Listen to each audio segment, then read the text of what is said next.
ang pagbagsak at ang pagkamatay nitong si Rox Sebek sa God Valley Incident. Kung paano siya pinagtulungan ni Garp at ni Roger sa nangyaring Battle Royale na yon. O totoo nga ba na pinagtulungan siya? O baka naman propaganda lang yun ng world government para pagtakpan kung ano talagang tunay na nangyari? Dahil given the instances, kahit na itong si Harold pa lang naman ang pinagkuwentohan nitong si Sebek ng kung ano talagang ipinunta niya sa God Valley, kapag nalaman yun ni Garp, kapag nalaman yun itong si Roger, mataas ang tsansa na pagbigyan siya nitong maitakas ang mag-ina niya at saka na lamang siya i-apprehend after nun.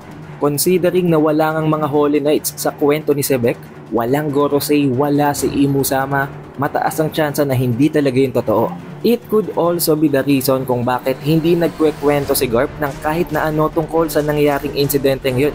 Especially dahil doon nga sa kanya na ibigay ang titulo na ang Hero of the Marines dahil daw single-handedly na handle at nagawa ng paraan ni Garp na labanan at depensahan ang lahat ng iba pang mga miyembro ng Marines at ng world government nang walang kahit na sinong tumutulong sa kanya kontra sa mga pirates. Dapat maging proud siya sa titulong yun. Bakit hindi man lamang niya isineshare kung ano talagang nangyari sa God Valley? Mataas ang tsansa na hindi talaga itong si Garp ang nag-iisang lumaban sa lahat ng pirate. Kung hindi, may ibang nangyari sa lugar na yon. At ibinigay lamang ang titulong yon kay Garp para pagtakpan kung ano talagang nangyari. Ikineredit lamang nila ang lahat ng papuri dito kay Garp para hindi na isipin ng kung sino mang individual ng buong public eye kung ano talaga nangyari dahil iisipin nila malakas si Garp lamang nag-handle ng lahat ng bagay na yon. At ang tungkol sa kwentong yon ni Sengoku before ay na-debunk na sa chapter 1160 dahil nakita nyo naman guys, present doon ang mga Holy Knights at hindi naman binanggit ni Sengoku ang tungkol sa kung ano talagang nagte-take place at kung bakit pumunta doon ang malalaking pirata. Na ang napakalaking insidenteng yon ay naibunga lamang ng dahil sa pinapagawa ng world government, specifically ng Celestial Dragon na ang tournament at ang hunt, ang pagpatay sa mga slaves na itinuturing nilang rabbit para makuha ang mga prizes. Pero since nandito na lang rin tayo, i-assume na natin na hindi pa nila alam kung anong pinunta dito ni Sebek. Iisipin ng lahat na pinunta nila dito treasure, si Shaki ang crown jewel ng Hachinosu Island. So there is also this chance na pwedeng nang magsisimula pa lamang ang laban ay ginump, pinagtulungan talaga nila itong si Sebek, knowing na ito ang pinakamalaking kriminal. Target din ito ni Garp, target din ito ng Holy Knights at syempre maging ni Imo at ng Gorosei. But what I am sure of is that kapag nalaman ni Garp at ni Roger kung anong purpose dito ni Sebek, pagbibigyan nila ito kahit na maligtas lamang niya kanyang pamilya. Dahil na rin nga sa nalaman natin dito kung ano talaga ang pakay ni Sebek sa pagpunta sa God Valley na pinunta lamang niya dito ang kanyang mag-ina. Binanggit niya pa nga mismo kay Harold na after daw niyang masecure ang safety ng mag-ina niya, wala na siyang pakialam sa kung ano pang pwedeng mangyaring sunod. Wala na siyang pakialam sa kung ano bang goal ang hinahabol niya as long as makakasurvive ang kanyang pamilya. Habang si Roger naman at ang kanyang buong crew napakalinaw ng purpose. Walang iba kung hindi si Shaki, isang babae. Kaya naman dito umusbong ang tanong, sino nga ba ang totoong Pirate King? Si Goldie Roger nga ba? O itong si Rox D. Sebek? Tawagin na din natin siya sa kanyang tunay na pangalan na Davy D. Sebek. Nang dahil sa mga nagdaan na flashback, nakilala at na-reveal na sa atin kung sino talaga si Sebek, kung anong kanyang goal, kung anong kanyang personality at kung gaano siya kalakas. Dito din natin nakita ang youth nitong si Roger. Kaya napakaraming nagkukumpara. Anong pinagkaiba ni Roger kay Sebek? Personality-wise, goal-wise, napakalayo ng difference ng dalawang ito. Lalong-lalo na ang kanilang purpose at ang kanilang layunin sa pagpunta sa God Valley.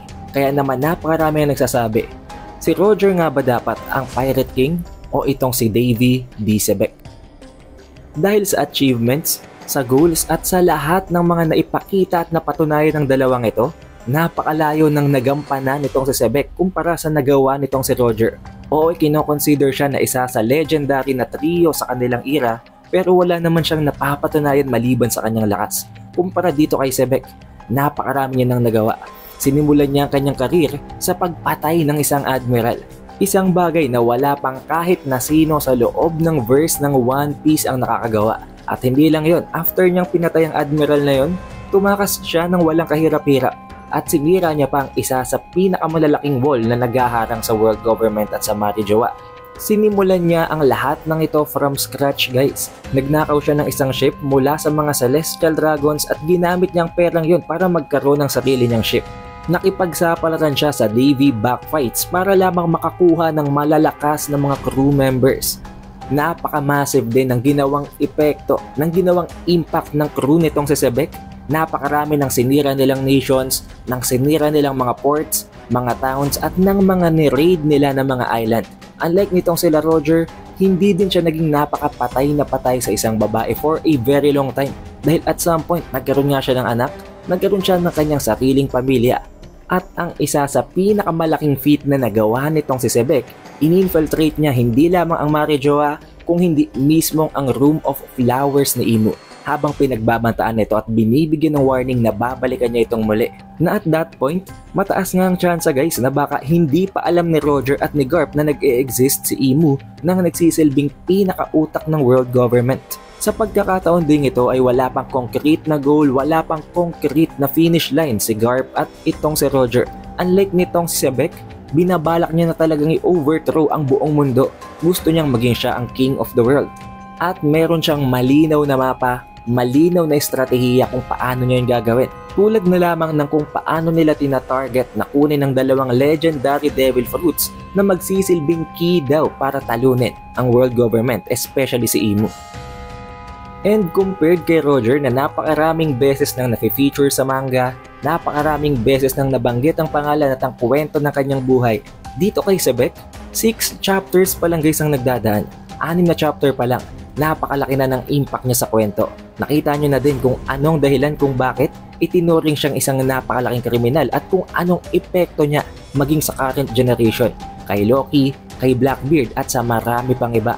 Ngayong nakalatag ang napakamaliw na stats and achievements na to, sino nga bang dapat i-consider na Pirate King sa mundo ng One Piece? Pero mataas din guys ang tsansa na nagkaroon ng isang napakalaking turning point sa ginanap na God Valley incident.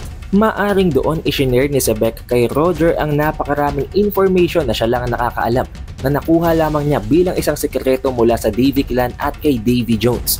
Yun ang nagsilbing dahilan kung bakit nagkaroon ng panibagong goal si Roger, kung bakit nahanap niya ang One Piece. Dahil kung mamamatay na nga itong si Sebek, kahit papano kailangang humanap siya ng paraan para mailipat pa rin ang kanyang will para hindi mamatay ang will of the G. Pero ngayon nga guys na naipakita na ni Oda kung gaano kaganda ang karakter nitong si Sebek, maibabalik niya pa kaya ang legacy nitong si Roger ngayong nadungisan na ito nitong si Davy D. Sebek. At siya nga pala guys, this Tuesday ay lalabas na ang chapter 1161 spoilers.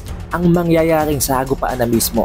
Literal na laban na dahil nakita naman natin sa last panel ng chapter 1160 na nagkaharap-harap na si Garp, si Roger at itong si Sebek. Kaya naman siguraduhin yung nakalike, nakasubscribe at natin yun ng bell button para automatic ma-notify kayo paglabas ng video na yun. Also, we have an official Facebook page and official TikTok account. Kaya mag-like at mag-follow na din kayo sa ibang platforms na yon. It is The Updated Weeb, and I will see you guys on the next one.